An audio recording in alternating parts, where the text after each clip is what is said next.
Alright, hi everyone, welcome back to Nick in China. This is just going to be a very quick update just about what's going on here in China and in Xi'an where I live.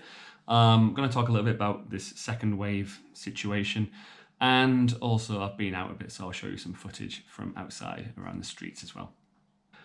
So I've been out quite a lot recently. To be honest, this week I've been out more. I've been out, I think, more this week than I've been in the last kind of 2 months combined, which is pretty nice.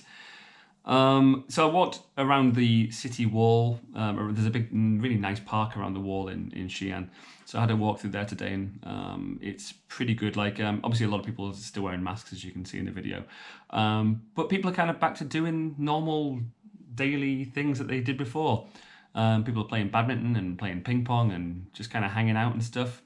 Obviously a lot of kids are still around. It's a Monday, but it's because schools are still not back, as you can imagine. But we've had some beautiful weather here, so yeah, people are kind of getting back to some family time, which is pretty nice. I also had a little walk down. There's a few streets just near the south gate. They're kind of touristy places normally, and they're usually packed. But obviously they're still not that busy at the moment. So I had a little walk down there. It's an area of Xi'an called Shuyuanmen. It's pretty cool, nice old buildings. I wouldn't normally come here, to be honest, because like I said, it's just full of like kind of souvenir shopping tourists. But it's pretty nice when you come at a time like this. A lot of these kind of tourist places in Xi'an, they're so quiet now, and usually you just avoid them all you can. It's a very unusual time to be in a city like this, to be honest. But yeah, things are still looking quite good at the moment. So another thing that happened here this week, on the 4th of April, it's kind of a special traditional day in China. It's called Qingming Tomb Sweeping Day. And basically, families will go to their ancestors' tombs and clean the tomb and burn things with the idea that it will pass to their ancestors in the afterlife. It depends on the city you're in, I think, in China, but in Xi'an it was kind of cancelled or not allowed. People were not allowed to go en masse, obviously, to graveyards this year because they're still trying to limit big groups of people. Some people still did it out in the street and they were kind of burning things, though. The other thing that happened, obviously, on the same day at 10 o'clock in the morning in China, we had a 3-minute silence or mourning for all the people who've died of coronavirus. So basically at 10 o'clock everything kind of stopped. A lot of people, when there were kind of days of mourning like this, or like kind of moments of silence, as we would call them in the UK, actually a lot of people in China will, if they're in a car for example, will hold the horn on their car and beat the horn for a few minutes. Very different kind of feel, obviously, but that happened this week in China. Something that's obviously talked about quite a lot. So there's obviously this threat now, it's been talked about a lot in the media, of the second wave, obviously coming back to Asia, to China and South Korean places. And it is being talked about a lot in the media. Basically the idea of like even closing down and shutting down doesn't work, and maybe there's going to be more problems in the future.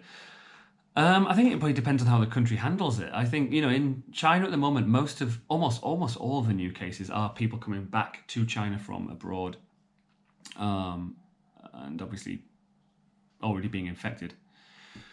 But those people, like everyone who arrives in China, I mentioned in my other videos, are being quarantined on arrival. Everyone gets quarantined on arrival. That's good. So almost all these cases now in China, the new cases, are those people. There are a few domestic cases, however, like still popping up, which is a bit of a problem. But I just think they're so kind of adept at tracking these down now, and obviously then doing contact tracing. To be honest, better than anyone, I think. I don't think it's, fingers crossed, I don't think it's going to be a huge problem. And to be honest, if it did become a problem again in maybe a city that had like kind of a sizable outbreak, they'd just lock it down again, I think. I don't think they're not really messing around here. They've been really, really strict on everything, and they have been, to be honest, since the end of January. In Xi'an, we haven't had any new domestic cases for, I don't know how long, so long, 5 weeks, something like that. But we do have some cases, obviously people coming back from abroad. There are currently 7 active cases in Xi'an, which is not too many. Of 11 people coming back into Xi'an, so obviously 4 of them have also recovered, which is great news. We're just going to see how it goes at the moment. People are back out and everyone's doing their thing again. But I think we're all still very aware that it's not over till it's over, basically, in the whole world. Like things cannot go back to normal in any single country until this whole problem's solved. So I think we're in for the long haul, unfortunately. But yeah, that's the situation here at the moment, and that's a very short update. But I will keep doing updates. I do want to do a little video about the UK and what I think, how I see it, obviously, after going through, obviously, lockdown here in China and what I'm reading about in the UK. I'll put that video up probably in a few days' time. Everyone, stay safe. Hit the subscribe button as well. I will keep doing more videos. And yeah, just look after yourself. Stay indoors. Take care. Bye-bye.